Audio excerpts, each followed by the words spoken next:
महाभारत का महायोद्धा अभिमन्यु, जिसने एक युद्ध में अकेले ही कौरवों की पूरी प्रधान सेना को घायल कर दिया था।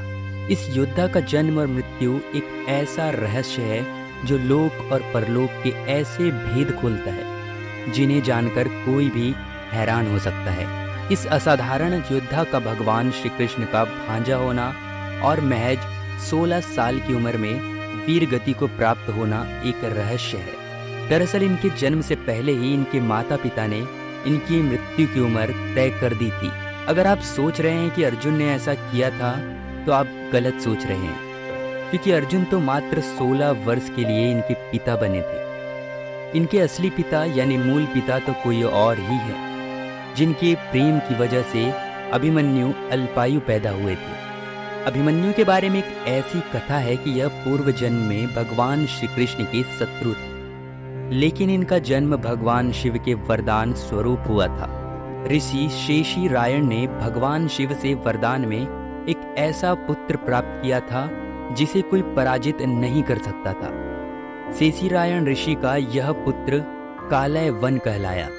जरासंध के बहकावे में आकर कालय वन ने मथुरा पर आक्रमण कर दिया। भगवान श्री कृष्ण ने चतुराई से कालय वन को राजा मुचकुंद की गुफा में ले आए।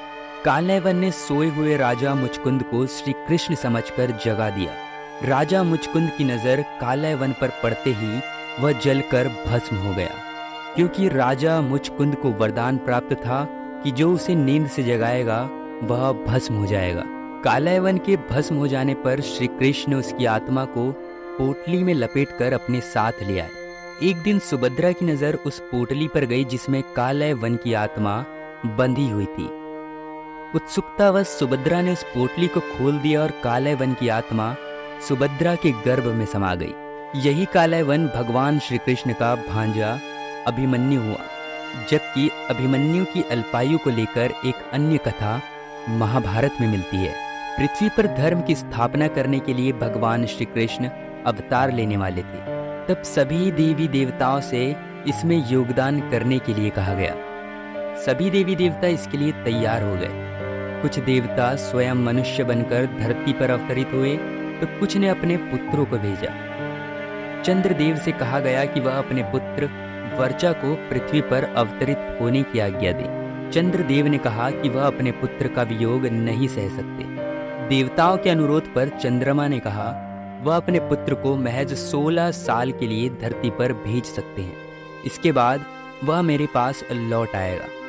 चंद्रदेव का यही पुत्र अभिमन्यु हुआ। पिता चंद्रदेव ने अपने पुत्र की आयु महज 16 साल निर्धारित कर दी थी। इसी कारण सुभद्रा के गर्भ में अभिमन्यु चक्रव्यूह में प्रवेश करना तो सीख गए, लेकिन जब चक्रव्यूह से निकलने का रास्ता अर्जुन बता रहे थे उस समय सुभद्रा को नींद आ गई।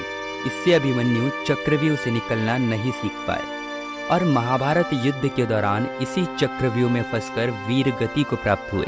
अभिमन्यु के अल्पायु होने के रहस्य को श्री कृष्ण जानते थे, इसीलिए जब भी अभिमन्यु ने चक्रव्यूह से निकलने का रास्ता श्री कृष्ण से जानना चाहा, वह टालते रहे और विधि का विधान सफल हुआ।